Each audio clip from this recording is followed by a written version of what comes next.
There we go. So in bell work today, you're starting off with a calculator question. Let f be the function with the derivative given by f prime of x is equal to that. At what x values on the interval from -2 to 2 does f have a relative maximum? Okay, so we break out our graphing calculator. You want to make sure you're in radians. Anytime you're in my class, you're in radians, especially when you're typing in sine or cosine. You need to be in the right mode. We go to y equals. We type in cosine of 2 minus x squared. Okay, so we go to y equals cosine of 2 minus x squared. Next thing I'm going to do is graph it. And so I'm going to go zoom 6. That's zoom 6. It's crazy. That's a crazy looking graph. I would not want to mess with that. Okay, but don't forget what else it told me. It said I want to be on the interval from -2 to 2. So I'm looking at too much when I look at this craziness. Okay, so that's too much. So I'm going to hit my window button, and I'm going to change my x minimum to -2 and my x maximum to +2 because that's what I really care about.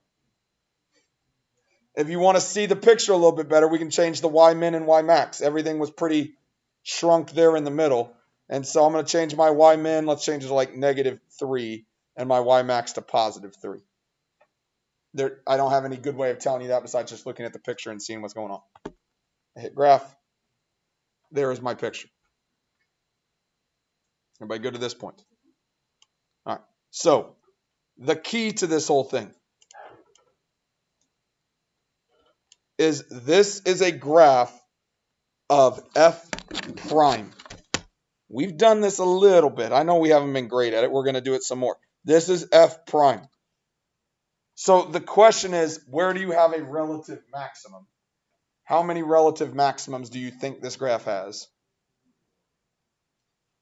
There are 2, but most students will say that it's this and that. Those are not the relative maximums, okay? Because I want to know when f has a relative maximum. Those are the relative maximums of f prime, but I want to know about f. All right? So where do maximums and minimums happen? When the slope is 0. Okay, remember this the other day? Here's my marker. I'm going to throw my marker up in the air. Ready? Whee! When does it reach? Tell me now when it reaches the maximum. Ready, set? Now, right there. What is true about the slope right there, the velocity? Velocity is 0. Okay, that's important. What's really important is the velocity changes from boom to boom. It changes from positive to negative. It changes from going up to going down. Okay, so we just said where do maximum minimums happen? When the derivative is 0. Okay, so if I'm looking at this graph, right there the derivative is 0. Right there the derivative is 0. Right there the derivative is 0. And right there. Okay, I'm going to label those 1, 2, 3, and 4. Talk with your neighbor.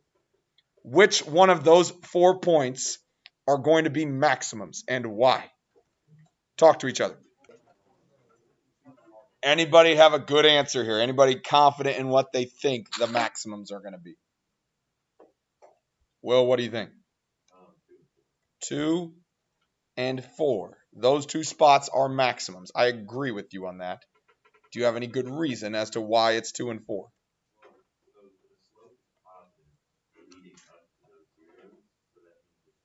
Okay, so f, when you say slope, you mean what? F prime, right? F prime is positive on this side of the graph. This is a graph of f prime. And so Will is saying right here, f prime is positive. Why is it positive? Because it's above the x-axis. Okay, keep going. Okay, it hits 0, so it's either a max or a min.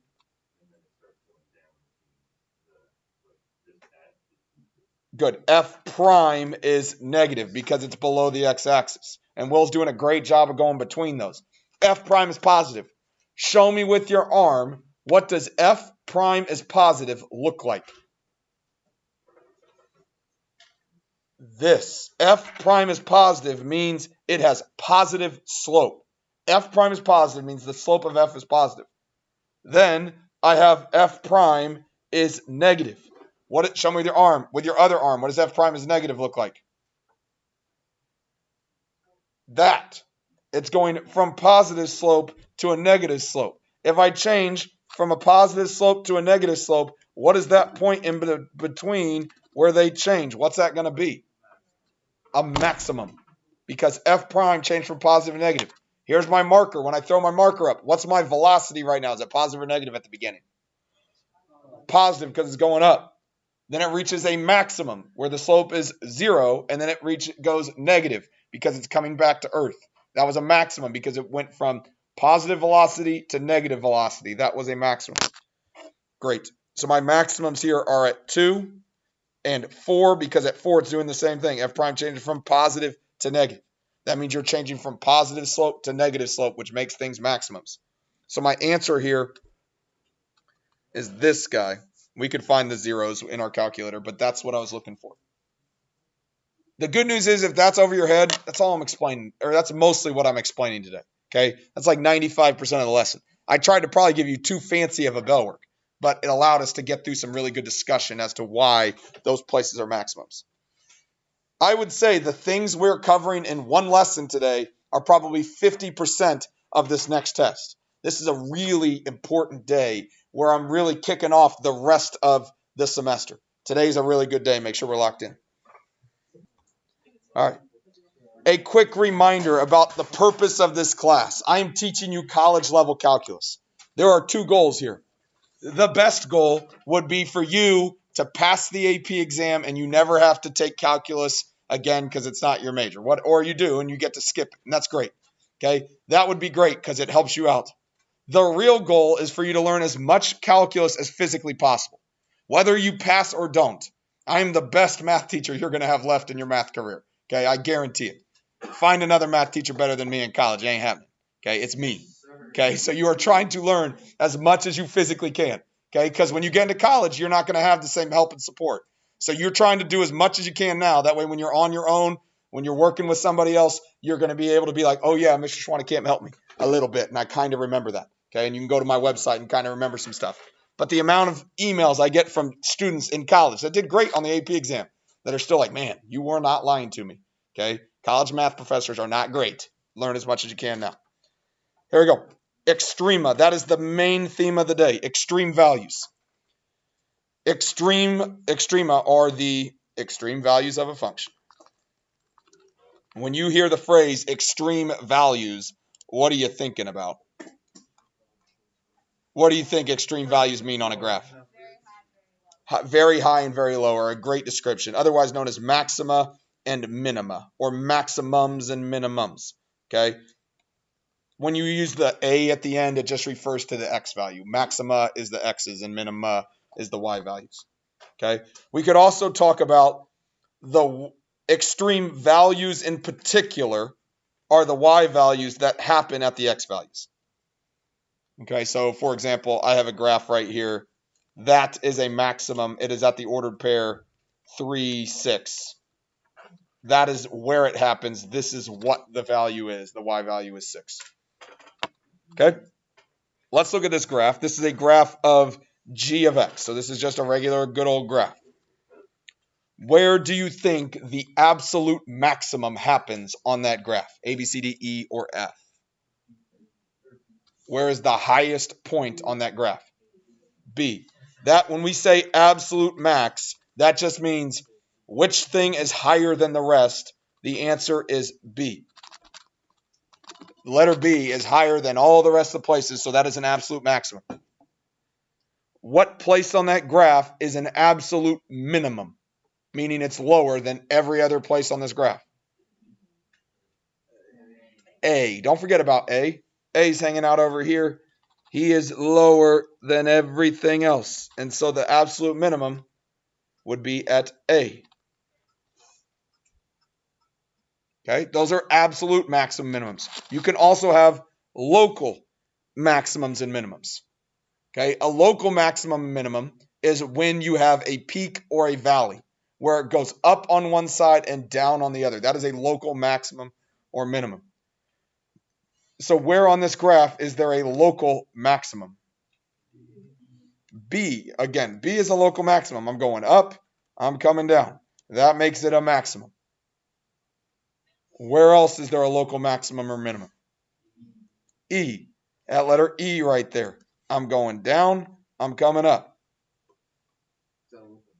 That's a local minimum. Yep, that's a local minimum because I went down and then up. What about F? Is F a local maximum? No, it doesn't change back going down. To be a maximum, you got to do that. To be a local maximum. You can be an absolute minimum without doing that. You can be an absolute maximum without doing that. Like if this graph just went up here and then stopped, all right, now that's my absolute maximum, but that's not what happened here. Okay? Again, remember what extrema are? Extrema are those maximums and minimums. Okay? It's these spots right there. Extrema, okay? They could be absolutes or just locals. Extrema can happen at critical points and endpoints. Critical points and endpoints. I'm going to say that probably 12 times today, and I'm going to say it probably 1,000 times by the end of the year. Okay? Extrema. Again, extrema means maxes and minimums happen at endpoints and critical points. Interesting things can happen at and around these critical numbers that we're talking about. Okay, I'm using two different phrases. Critical points, that just means like literally an ordered pair. Critical number would just be the x value. Okay, so if I say critical numbers, I'm just talking about the x value. Critical point would really be the x's and the y's. Okay, understand what a critical number is. A critical number is the x value for which the derivative is 0 or is undefined. Okay, 0 and undefined. That's what a critical number is. Let's go back to this graph up above. Okay, we labeled these three spots were extrema. A, B, and E. Those were our extrema. Those were the maxes and mins. Letter A. Is it a critical point or is it an end point? It's an end point. It's on the end of my graph. So cool. Boom, we got A. It's an end point. Done. Okay, great. It's an end point. Letter B. Is it an end point? No. So then it better be a critical point. Is it a critical point? Yeah, critical points are when the derivative is 0 or undefined. What is the derivative right here at B? Is it 0 or is it undefined? Talk with your neighbor. Describe. Is it 0 or is it undefined?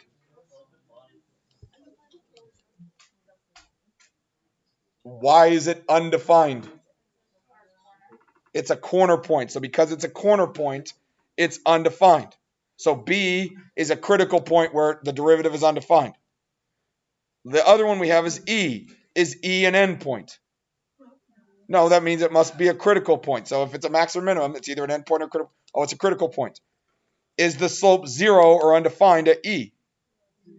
0. Okay, it's 0. It's flat, or it's a rounded bottom there.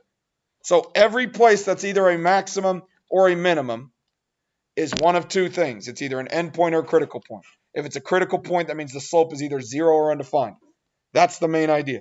Okay, so for example 1, it says list the critical numbers. We just did that. It would be B and E, because that's where the derivative is 0 or undefined. We can do it from a graph. From a graph, it's easy. Okay, we can also do it from an equation. Find the critical numbers of that function. Okay, critical numbers. Critical numbers are where the derivative is 0 or undefined. So what do you think I want to do with f of x here to find out the critical numbers? Take the derivative. Aaron, you good? We take the derivative, and we're going to decide when that derivative is undefined or 0. Is that thing going to be undefined? How do you get undefined? 0 on bottom. Is there any denominators here? Then it's not undefined. So it's not going to be undefined. The only thing it could be is 0. So I'm going to make that thing equal to 0. Go ahead and solve that real quick. Find where that thing is going to be equal to 0. Here we go. We are finding the derivative. So what did you do first here? Jesse, how'd you solve this thing?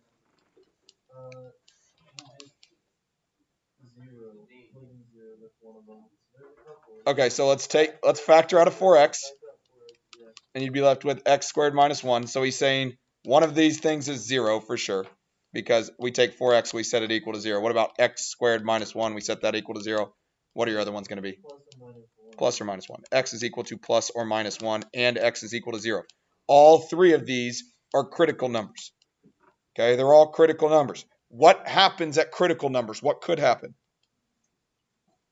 Tell your neighbor, what could happen at critical numbers?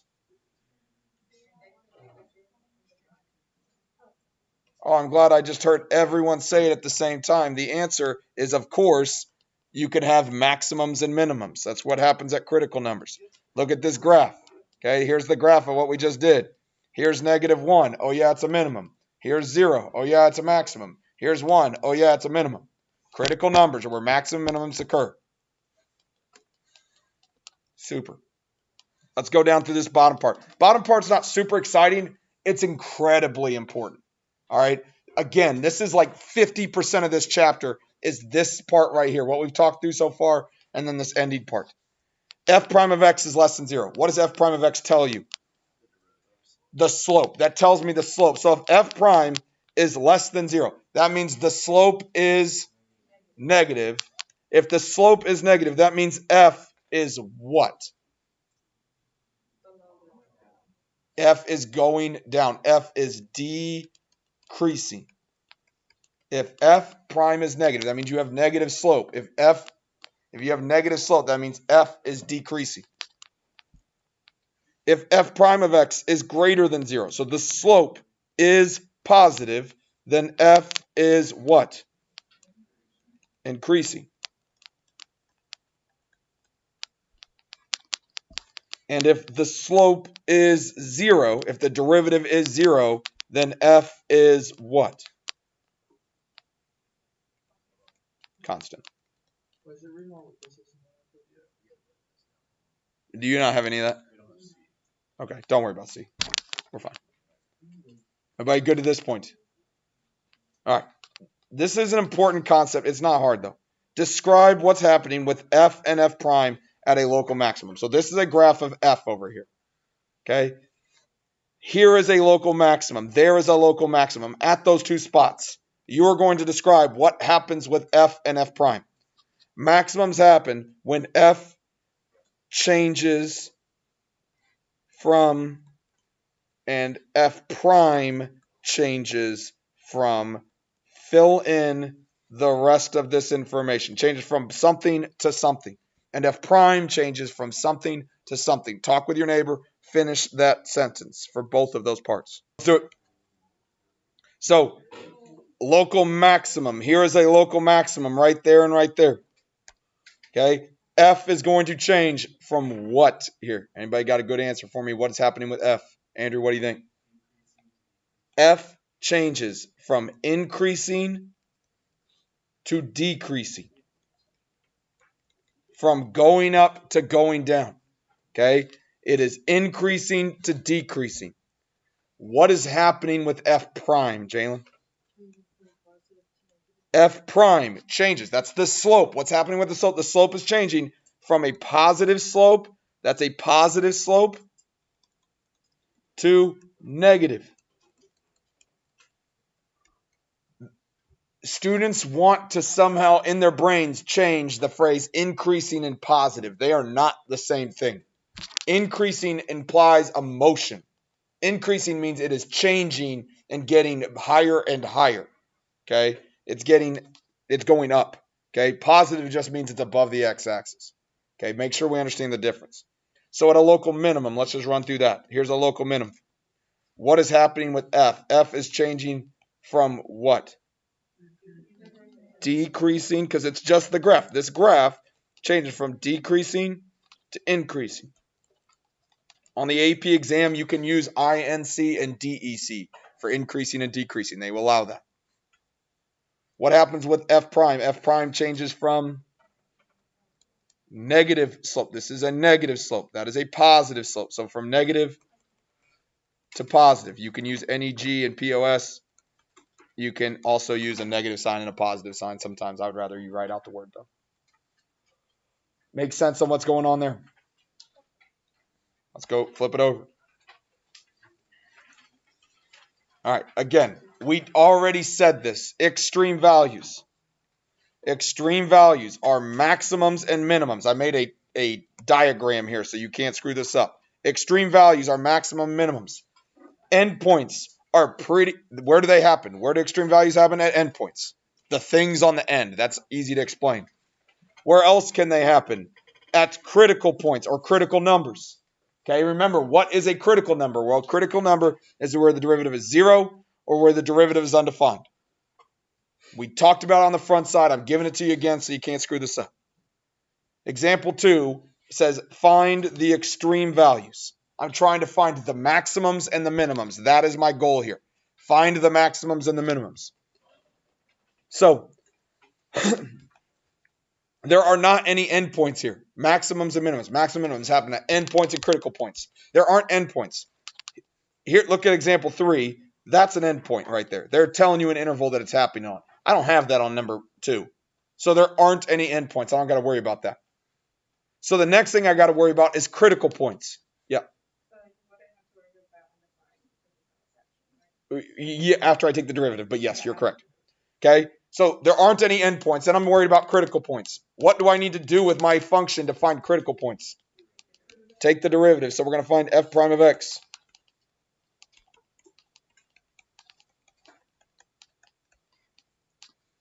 We take the derivative. Critical points happen when the derivative is one of two things.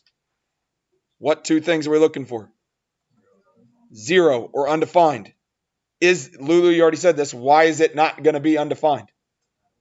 There's no fractions. If there's not any fractions, I can't be undefined. Okay, so it's not undefined. The only one I really care about then is this derivative being equal to 0. So I'm going to take that derivative, I'm going to make it equal to 0, and then I'm going to solve that thing.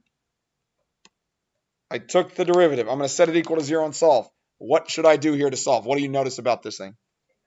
Yeah, let's divide everything by 3. It's going to make our life easier.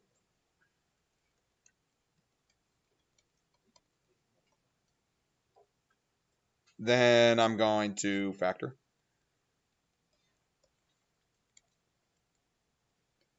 Michael, what's this thing going to factor into?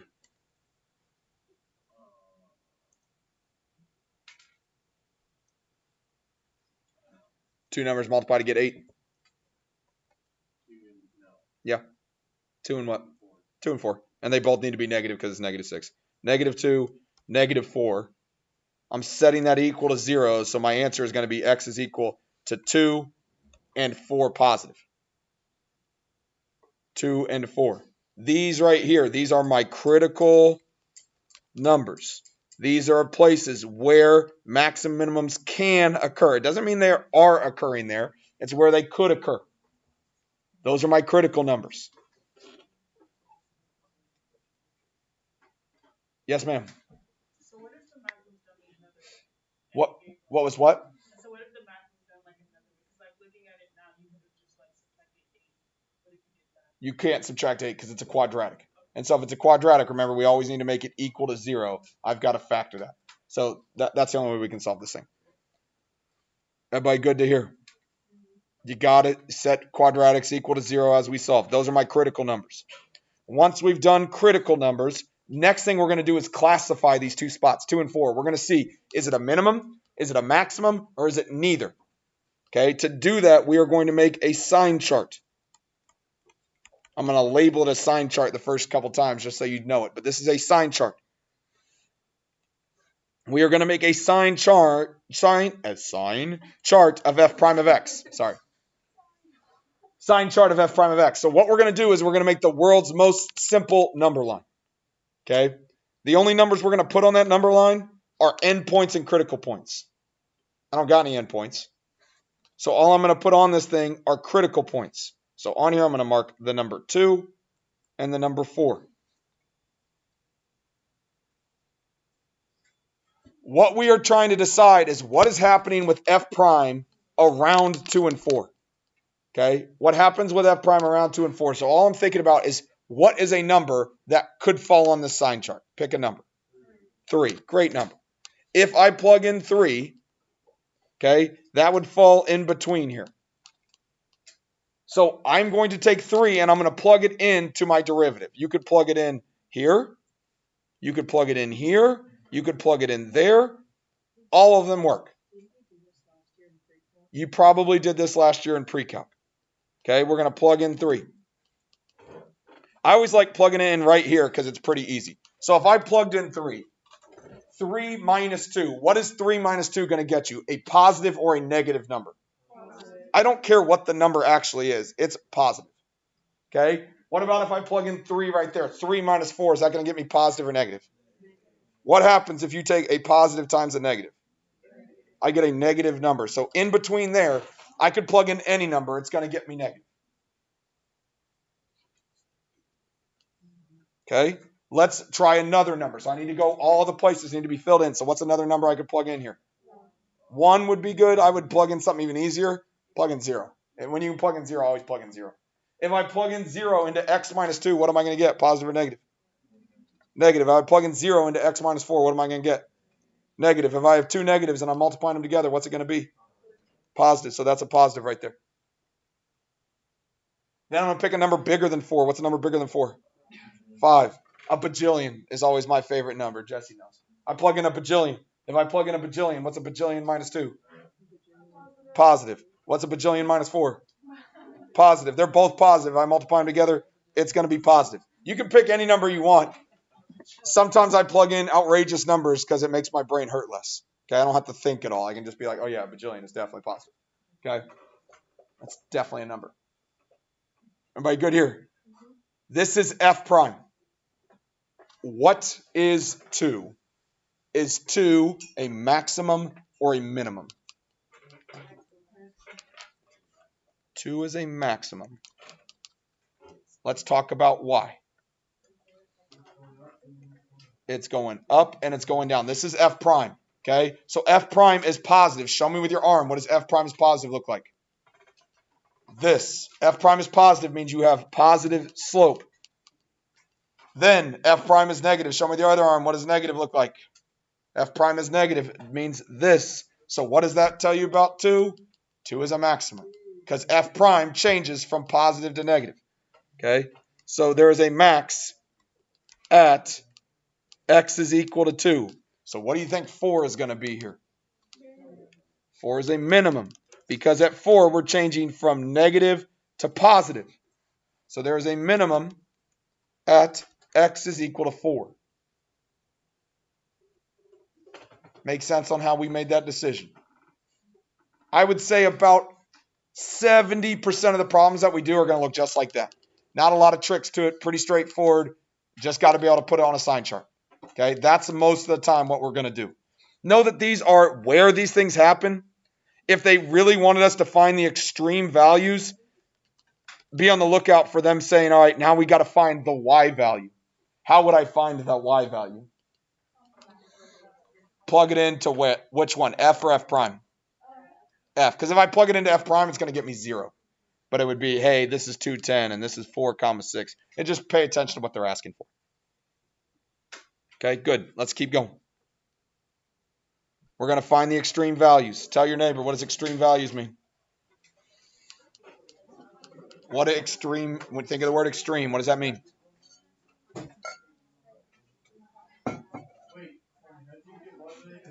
I plugged them back into the original. I just did it fast because I didn't really care to talk about it. Extreme values. Extreme values means maxes and minimums. Where can maximums and minimums happen? Endpoints and critical points. Do I have any endpoints here? Yeah, I got 2. These are endpoints. So I have to check to see if these endpoints are maximums or minimums. That's something I got to do here. I also am looking at critical points. What do I need to do to find critical points? Find the derivative. Let's do that.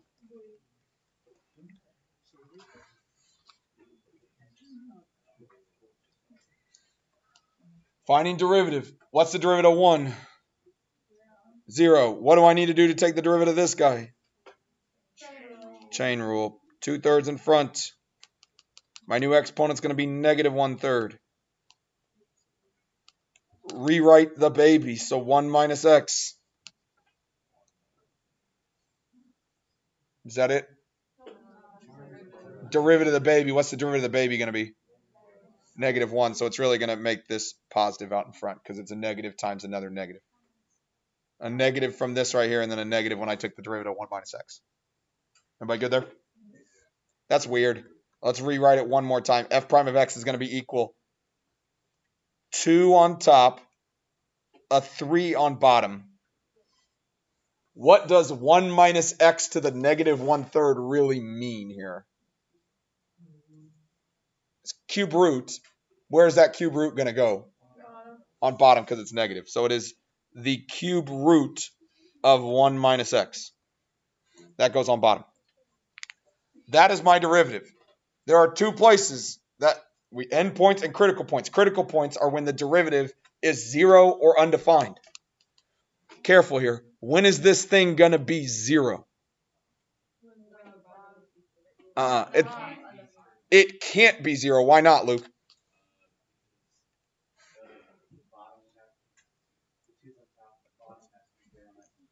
Yeah, the top has to be 0. In order to be 0, the top has to be 0. Is 2 ever going to be 0? No, that's not going to happen. So I don't care about that. Okay? So this is never going to be 0 because there's always going to be a 2. What could happen is the bottom could be 0. If the bottom is 0, that really means it's undefined, which is fine. Same difference. Okay? We're trying to figure out when it's undefined. What do I really want to get me 0 here? It's a dumb question. The 1 minus x. The 1 minus x is what's going to make this 0. What's x going to be? I would subtract it. I would add the x over. Oh, yeah, it's 1. X is 1. Plug in 1 on bottom. You would get 0 times. Oh, yeah, that's going to get me 0. It's a little bit funky, but that's why. If I plugged in 1, just plug in 1 and be like, oh, yeah, that's definitely going to get me 0. All right, cool. This right here, that is my critical number. There's only 1 this time. I'm going to make a sign chart. It's an F prime sign chart. How many things are going to go on this sign chart? 3 things. I've got endpoints. I've got 2 endpoints, and I got a critical point. So note that this sign chart's a little different. It's a capped sign chart because I don't care about anything less than -1 because that's where I'm stopping, and I don't care what happens anything more than 2 because that's where I'm stopping. What other number am I plugging on there? I'm gonna put 1 on there. It's gonna go in between -1 and 2. Okay, try to plug in some numbers here. Plug in numbers in between. See if you can get it to be positive or negative. Work with your neighbors. Figure out what's what. Go. Here we go. What number did we plug in? 0. If I plug in 0, that's thumbs up. If you plugged in 0, you got positive. Thumbs down if you got negative. When you plugged in 0, did you get positive or negative? Should get positive. Because if I plug in, I'm plugging it into F prime. So if I plug it into F prime right there, it's 1 minus 0. It's cube root of 1 is 1 times. Oh, it's definitely positive. What about a number between 1 and 2? Thumbs up if you got a positive answer. Thumbs down if you got a negative answer. It's going to be negative. Pick a number between 1 and 2, like 1.5. If I plugged in 1.5, it'd be 1 minus 1.5, which would be negative. When I cube root it, it's still going to be negative. When I multiply by 3, it's negative. Okay? So what does that tell us about 1? Is 1 a maximum or a minimum? Thumbs up if you think 1 is a maximum. Thumbs down if you think 1 is a minimum. Show me with your hand, what does a maximum look like? A maximum looks like that, right? This is a maximum. Okay, there's a max at x is equal to 1. Why? Because it changes. The f prime changes from positive to negative. That means positive slope to negative slope. So this is a maximum. So what would you think that -1 is going to be? A maximum or a minimum? -1 is going to be a minimum. And understand why. Pick any point on your paper. The only thing we know about that point is after -1, f prime is positive. What does f prime is positive mean? What does f prime is positive? What does that mean? The slope is positive. It's increasing. to 1. And then what happens after 1? What's true about f prime? It's going down. It's negative. So what does that mean 2 is going to be, a maximum or a minimum? Minimum. It's not a local minimum, but it is a minimum. Okay? Because of what happens right before. Right before 2, you're decreasing. You're decreasing, then you stop. That makes you a minimum. Okay, so there's a max at 1. There's a min at -1 and 2. A lot of stuff we covered today. But it's a really important lesson. We're going to keep repeating it over and over and over again. But that's a really important lesson as we work through stuff.